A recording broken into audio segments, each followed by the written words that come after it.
The Berenstain Bears and Too Much Pressure by Stan and Jan Berenstain. If someone were to ask you who Bear Country's busiest creatures are, you might answer that bees are the busiest. They gather nectar and pollen, make honey, guard the hive, and do all other things that have earned them the title busy bees. Or you might answer the beavers are the busiest. They fell trees, make dams, and build lodges with secret underwater entrances. There's no question about it, beavers certainly are busy. But if you were to answer bees or beavers, you would be wrong. Because the busiest creatures in Bear Country lately are none other than our friends, the bear family.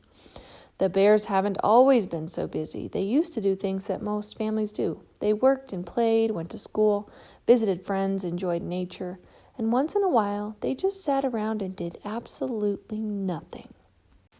The bears hadn't planned on becoming so busy. It sort of sneaked up on them. First, there was Brother Bear in the Little League. Then Sister Bear got bitten by the ballet bug and started ballet class. When her best friend, Lizzie Bruin, started writing lessons, Sister just had to take that up too. And Brother wasn't about to be left out of something as exciting as horseback riding. That's how it was with other activities.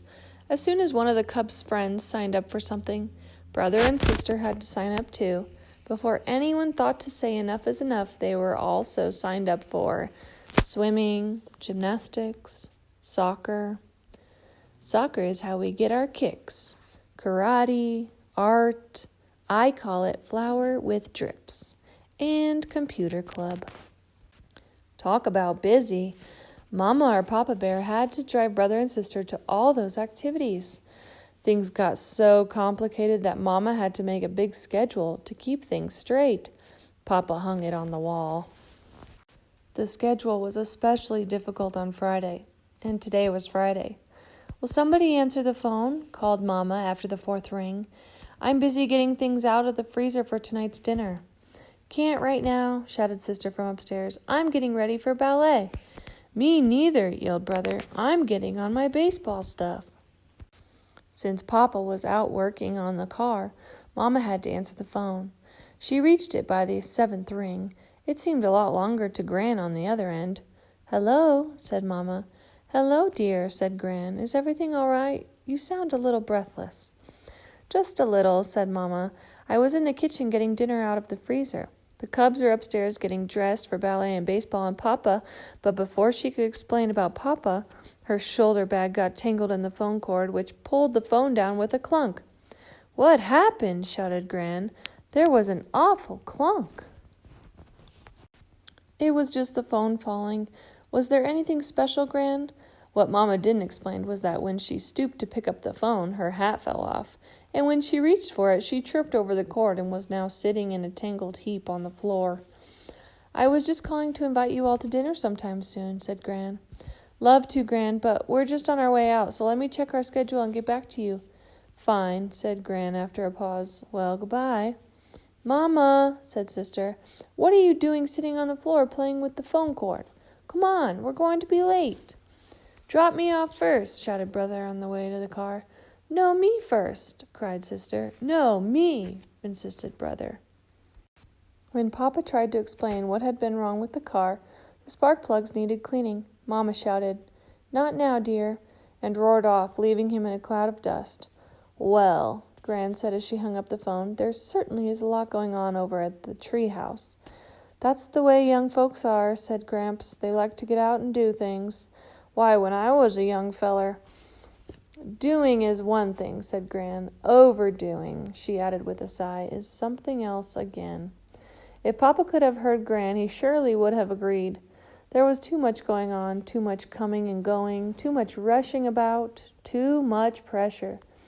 The Bears' family schedule was becoming a nightmare, as it turned out, a whole series of nightmares. The cubs had planned to watch some TV that evening, but they were so stiff and tired. Sister from ballet, Brother from baseball, and they went to bed early, fell asleep, and dreamed. Sister dreamed she was on a strange sort of merry-go-round, a merry-go-round of activities which went round and round and round. She wanted to get off, but no matter how hard she tried, she couldn't. Brother had a dream, too. He dreamed he was caught up in an enormous whirlwind of baseballs, soccer balls, and computers. Papa dreamed he was trapped on a magic carpet that was zooming into a deep black hole, only it wasn't a magic carpet. It was that awful schedule from the wall. Mama didn't have a nightmare. The reason was that she didn't fall asleep all night. She lay awake staring into the darkness, wondering how she was going to get through the next day. After a quick breakfast, Mama packed a lunch for Papa, who headed for some work in the forest. Then she shooed the cubs into the car. "Hurry," she said. "We have a difficult day ahead of us. There's art class, soccer, karate, and swimming, and we've got to squeeze in lunch and shopping." They climbed into the car and she turned the key, but the engine wouldn't start. She tried again, but it still wouldn't start. "Please, Mama," shouted Brother. "Our karate instructor is very strict about being late. And the soccer coach is worse," yelled Sister. Mama tried again and again. "Please, Mama," they screamed, jumping up and down in the back seat. But no matter how hard she tried, the car just would not start. Then Mama did something the cubs had never seen her do before. She started to cry.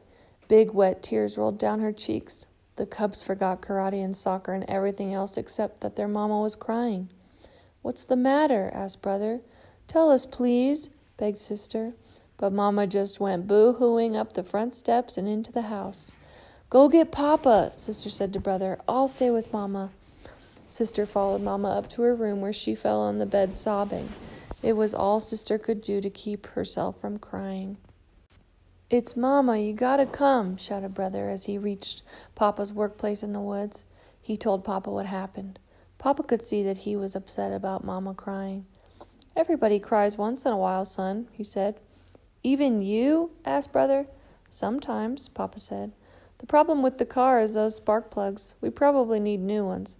But the real problem is this schedule of ours. I know Mama didn't sleep well last night worrying about it. I didn't sleep too well either. I had this awful dream," admitted Brother. "That makes two of us," said Papa.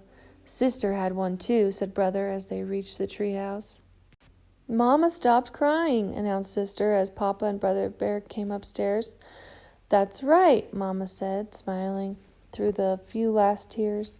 "There's nothing like a good cry sometimes. And there's nothing like a little common sense about too much pressure," said Papa. So the Bears had a family meeting right then and there. The cubs agreed that 2 after-school activities a week were more than enough.